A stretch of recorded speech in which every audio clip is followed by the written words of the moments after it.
Жаратылыстың басталуы. 20 тарау.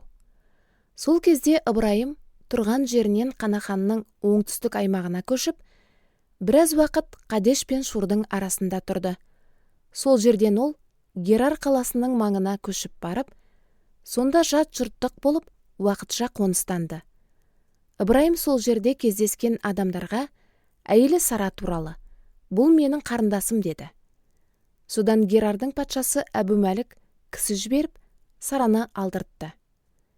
Бірақ түнде Құдай патшаға түсінде аян беріп: "Осы әйелдің кесірінен сен өлесің, себебі оның күйеуі бар" деді. Әбумәлік Сараға жақындаған жоқ болатын.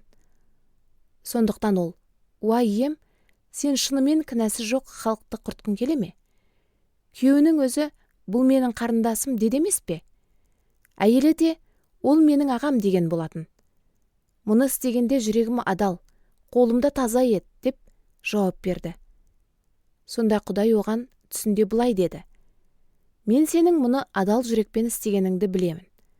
Сол себептен де сені маған қарсы күнә жасаудан сақтап, оған жақындатпадым. Енді әйелін күйеуіне қайтар.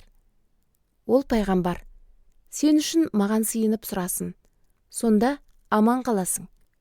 Біліп қой, егерде әйелін қайтармасаң, өзің де, күллі адамдарыңда өлетін боласыңдар." Әбумәлік таңертең ерте тұрып, бүкіл нөкерлерін жинап алып, осы сөздерді түгелдей баяндап берді. Олар қатты қорқып кетті. Әбумәлік Ыбырайымды өзіне шақыртып алып, оған жекіп: "Бұл не қылғаның? Мені және патшалығымды сондай үлкен күнәға батыратындай, мен саған қандай жамандық жасадым? Сен маған істемеуге тиістіні істедің" деді. Ол Ыбырайымнан: "Сен осыны қандай ниетпен жасадың?" деп те сұрады. Сонда Ыбырайымның жауабы мынау болды: "Мен бұл жердегілер Құдайдан қорықпайды. Сондықтан мені әйелім үшін өлтіріп тастар деп ойладым. Ол шынымен де менің қарындасым, өйткені ол әкемнің қызы, бірақ шешемнің қызы емес. Сондықтан да әйелім болды.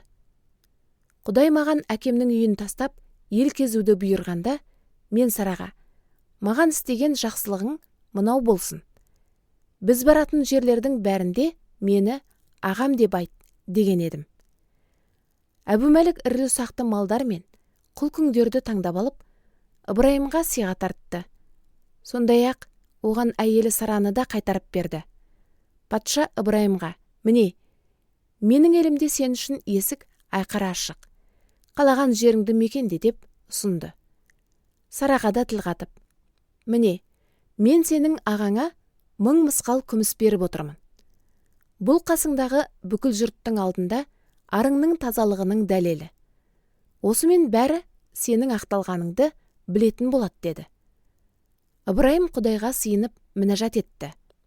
Сонда ол Әбумәлікті, оның әйелі мен күңдерін сауықтырып, бала туалатын етті.